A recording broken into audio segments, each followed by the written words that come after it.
today I'm going to talk about OBD2 scanners, diagnostic scanners. So if you've been following us, what we do is we do a lot of tutorials and how-to videos to empower you and teach you learn how to repair and fix and save money on your vehicle. So one thing we have to do a lot is use these diagnostic scanners to troubleshoot issues and show you like what's wrong with the car.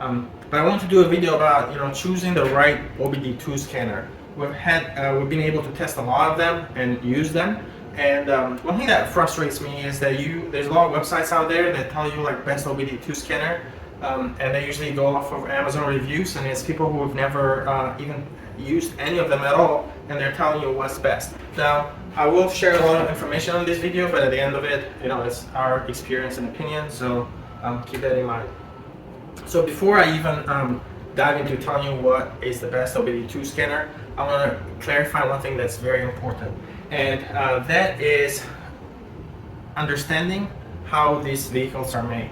So basically, these cars have a lot of control units or modules. Those are basically mini computers that control different things. Back in 1996, the federal government required all manufacturers to have ECU, or engine control unit, that monitors the engine and basically the emissions. So that was kind of the first engine control units that was put on the cars. After that, there came transmission, had its own control unit, and then ABS had its own, and then airbag, had its own control unit, and everything. So now in these cars today, even if you go back 10 years, they can have 40 different control units.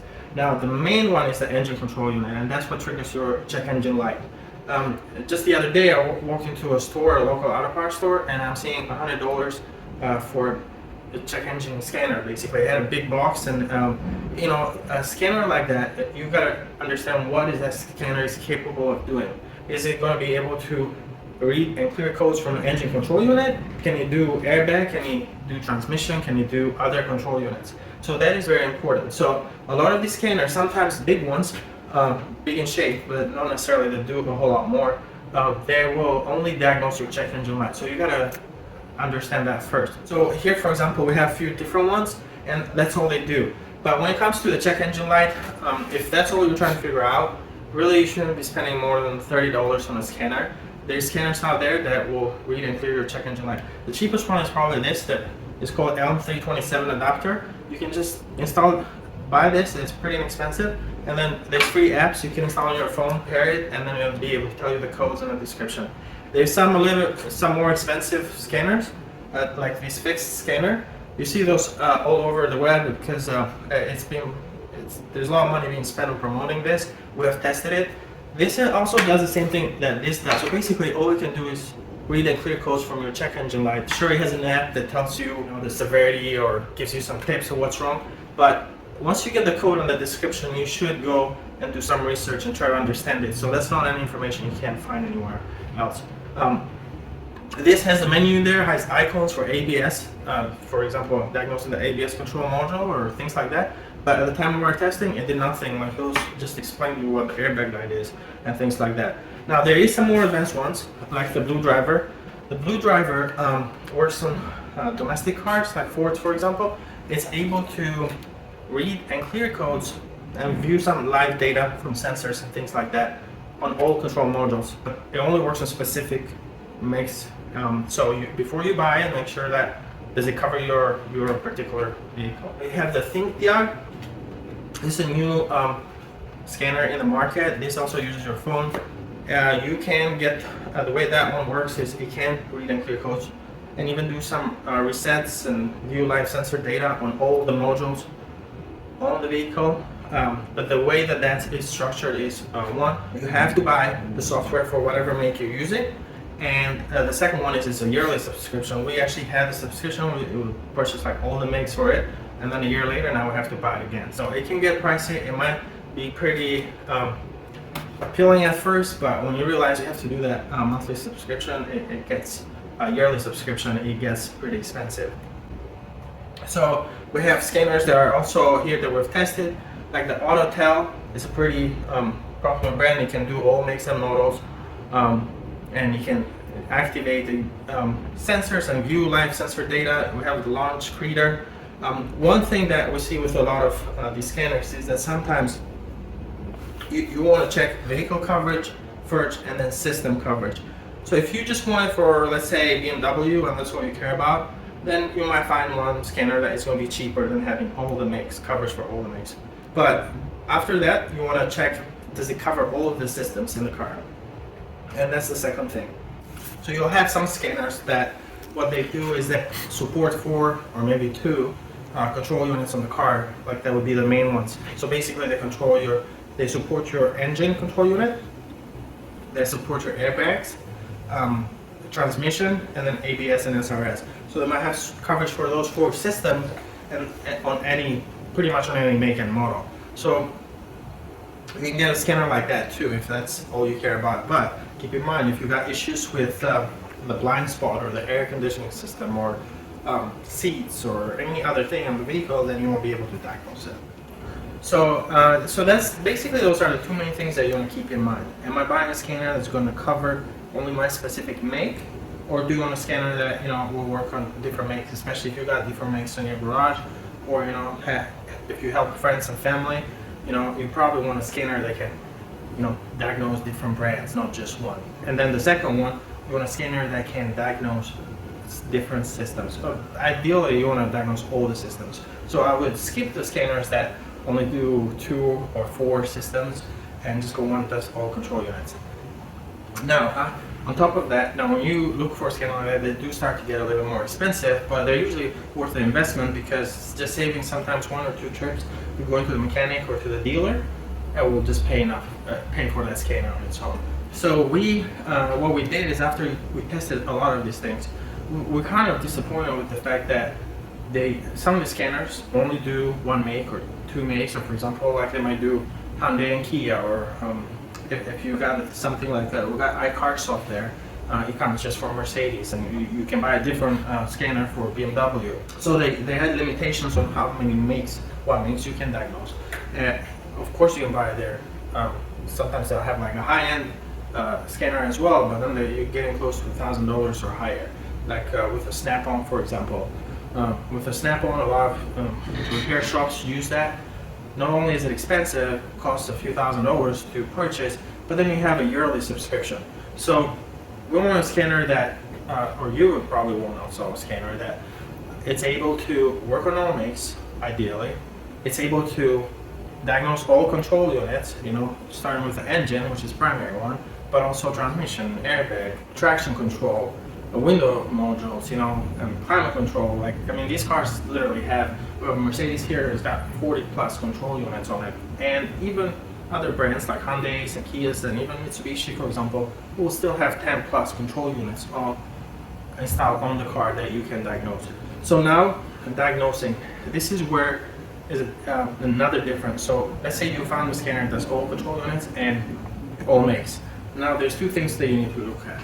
Now, does it offer bidirectional support? So what that means is, some of these scanners, let's say this car software over here, or the Launch Creator, is a very popular scanner out there. It will read codes, it'll clear them from pretty much any module if the issue has been fixed, but it cannot do bidirectional support. So bidirectional support means that you can control sensors, motors, actuators on the car from the scanner. So you want to see if your window motor is bad, for example, and you're not sure because window is stuck, and you don't know if the switch or if it's the motor. Well, you can go to you can use the scanner that has bidirectional support to go to that control unit for the doors, or depending, some manufacturers might call it different things, but you go to that control module, and then you can activate the window motor just from your scanner, and so that way you can figure out if it's the motor or the switch.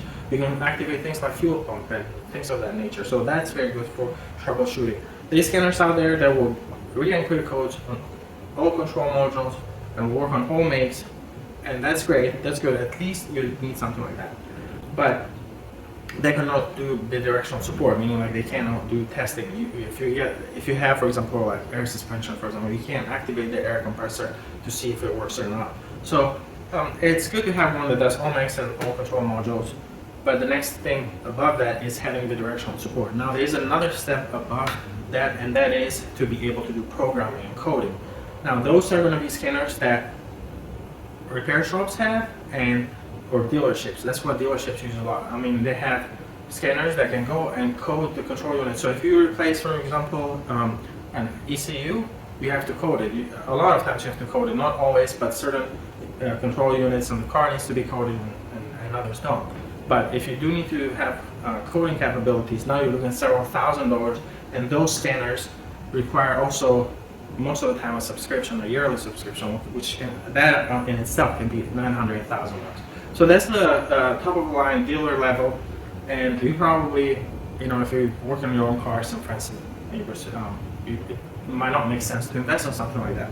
But because of all these concerns that we saw, like scanners not covering all models, not covering all systems, or having subscriptions, we thought, you know what, we're gonna make our own scanner that is gonna do a few things. First of all, it works on all makes and models. And then second, is going to be able to diagnose any control unit. So whatever control unit your car has, you can go to it, read codes, clear codes. And then on top of that, you can view live sensor data into any of those control units. And then the third thing that we talked earlier, we wanted it to have bidirectional support, meaning that we wanted to be able to test sensors and motors and things like that. So we did that, and we launched the Ucanic scanner. Price was also a concern. We wanted to make it affordable for people, and also one thing that we don't like, at least, is subscription models, because if we have to use a scanner and we have to pay money every year, it's just not fun. So we made a Ucanic scanner. It has the software for all makes and models in there. So if you buy 2022, for example, you'll cover basically any car from 1996 up to today, and you don't need to pay subscription every year, and you can use that on your friends car, family, everybody. I mean, we tell people just be careful, because everybody's going to skip the mechanic and are going to come to you.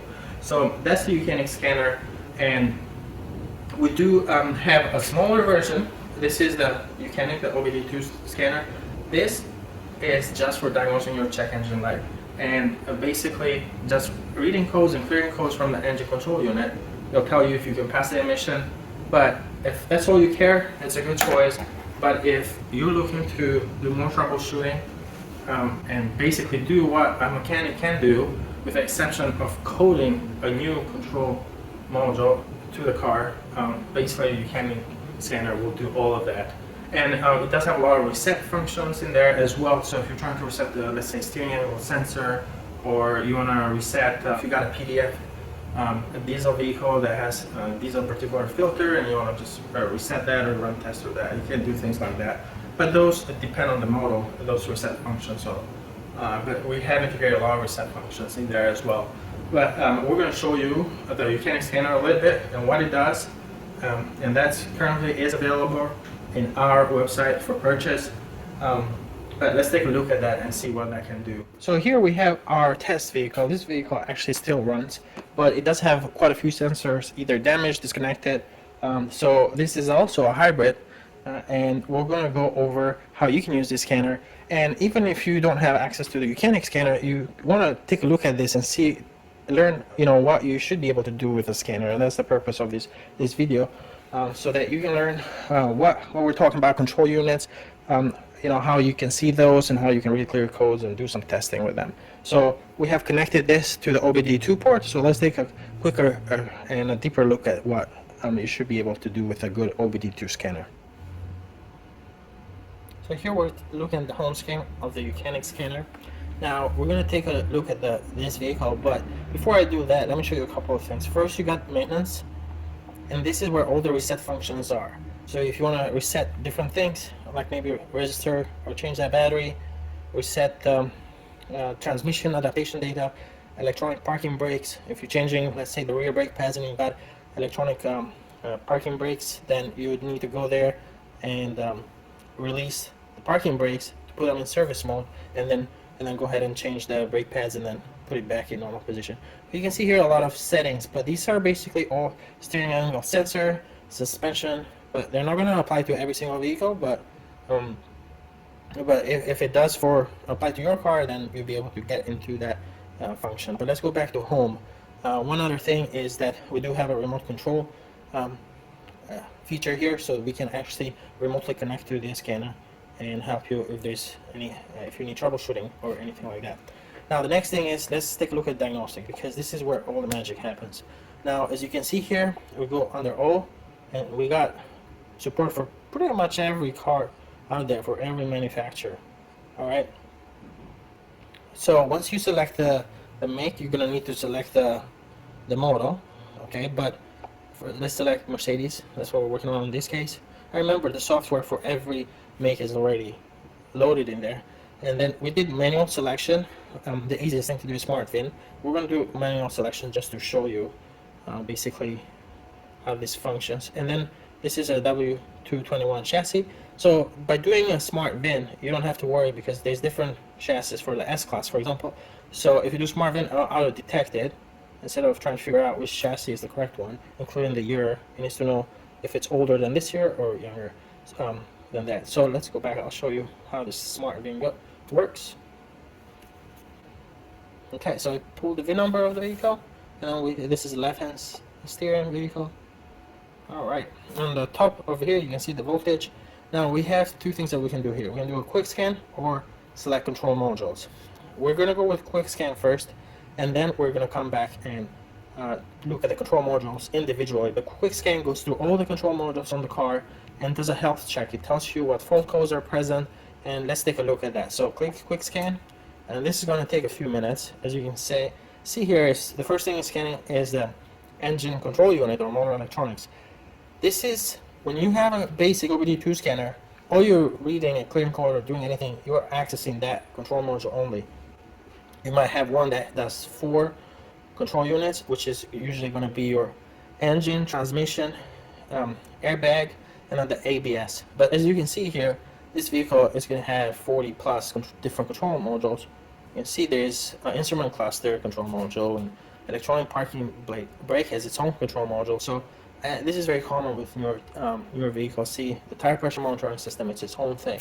Central gateway is the control module that kind of connects all together. You have electronic ignition switch, so that's its own control module, control unit. Just think of them as like little computers, basically. The shifter, fuel pump, it's its own thing.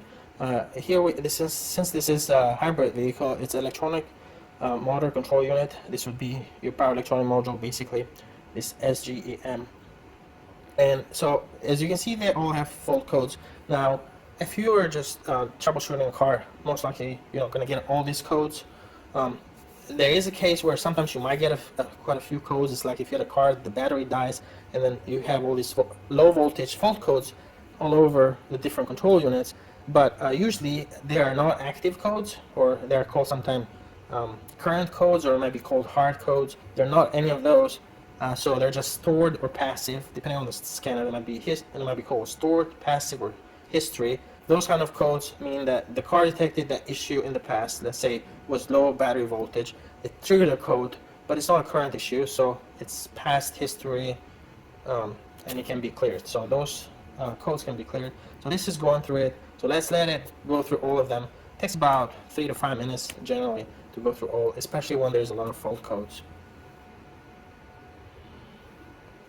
So once the scanner has gone through all the control units, then you will see the control unit and fault code, how many fault codes there were found. As you can see here, it looks like in most control units there's fault codes, but you can see how many different control modules there are in these cars.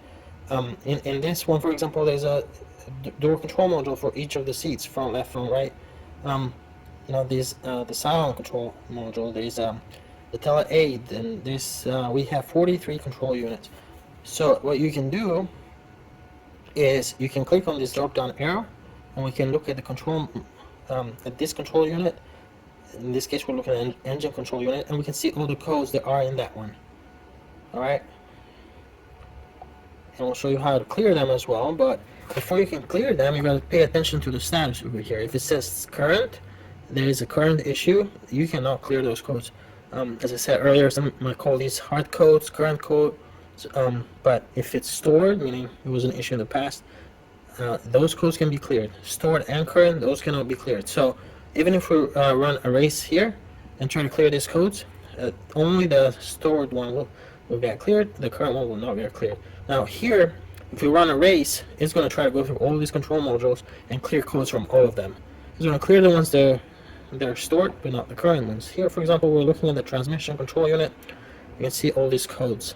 Here, they're all stored in this case. There's one that's stored in current. So if we clear them, this one is going to still stay there and come right back. Now, this is why it's important to get a scanner that can read codes from all the control units. Even the transmission here, it has all these fault codes, and they're specific. For example, down here, it might be sent as a generic code over to the engine control unit, but it might not be sent at all. And even if it is sent to the engine control unit, it is going to be a generic description, versus when you can access the specific control unit, like in this case transmission, you can see the exact issue. And then airbag, you can see these are codes. I mean, these codes are not going to be stored in the engine control unit. You can read or clear them with a basic OBD2 scanner, so the same thing. But if you want to take a quick, so this is a good way to look at what's going on with the vehicle. If you want to look at all the codes at once, you can go to report and number of codes. If you come to the bottom here, though, it's what you're looking for. You have a whole list of all the codes from every control module, and you can kind of go through them and try to figure out what's going on. So for example, if you have a bad ABS wheel speed sensor, it will tell you it's front left, for example, and it might have codes in the ABS, it might have codes in the transmission, it might have codes in the traction control unit, it might even have fault codes in the engine control unit that basically say your front left ABS wheel speed sensor has no signal. So it's important to try to connect the dots as well. So let's go back here. So what we're going to do is we're going to go to one of these control modules, because we can dive further into that control module and see what else we can do. So you can click here, for example, to go to any of them, or if we go back to the previous screen, we have control modules right here. So we can also click right there, see control modules right there, and then these are kind of broken down in subfolders, but if you click on one of these folders, then you have a few. These are the same control units that we saw earlier, the 40 plus control units, but they're broken down in categories. Chassis. So we can go to drive, engine control unit, and then here we can read codes, which is basically is going to tell us all those codes we saw previously.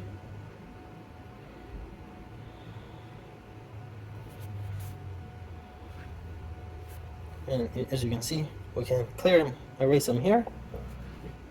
Codes cleared. And we need to cycle the ignition off and then back on. And so everything that's stored will clear. Everything that's current is still going to stay there. Now, current codes might not come back right away, depending on the code. But they basically, if the issue is not fixed, it's just going to come back at some point. Some codes might take a week or two of normal driving for them to come back on. But yeah, there's live data, and then you can see data from all this. Now this is everything that sends data to the engine control unit. You can see drive authorization is vehicle ready to be started. Sometimes the vehicle doesn't support some of these values. You might not get, you might not be able to see it. But let's go back here. You can do. This is where bidirectional support is. Active tests. So here you can activate different things. All right. But remember, we're only looking at the engine control unit here. So if you want to go to transmission, you can go there and look at live data there, read clear codes from there, and do all those different things. But let's say you want to go the shift module, for example. We can read codes here and clear them, as long as none of them are current, they're just stored. We can look at live data, which will tell us, see all the codes that you can just go ahead and clear them. You do have to cycle ignition off for 10 seconds, then back on. This is the live data. Let's look at one, for example, gear selector switch. This is current position of the shifter, P for park. Things like that. The shifter lock is active. Let's go back and go to active test, for example. Here we can change. This is where bidirectional support comes in. We can go in and since this car has drive-by-wire shifter, for example, we can change the gears from here. So if your shifter is broken, or if you're trying to figure out if it is broken or not, we can come in here and we can change it. We can change the position of the shifter. So we can switch it from park to neutral, for example, right from the scanner. Alright, let's go here. Current position of ISM park. Let's go back here.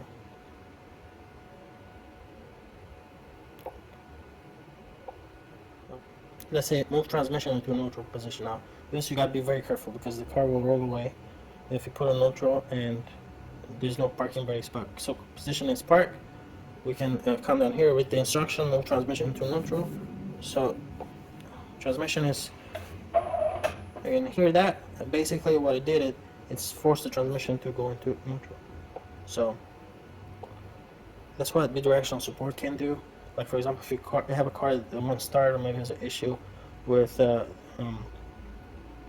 things like that, then you can activate things. So if you have a car that has, for example, air suspension and the car will not start, well, you can go to the air suspension control unit and raise the vehicle. You can engage the air suspension compressor and fill up the struts and raise the vehicle to where it should be if the vehicle has lowered. You can do things like you can test wipers and things of that nature. So basically you can activate any sensor on the car. So let's take a look at that. We'll go to driver's SAM, for example. This controls a lot of your front lights, wipers, horn, things of that nature. Now every car is going to call those different. So another manufacturer might call it, front module or whatever.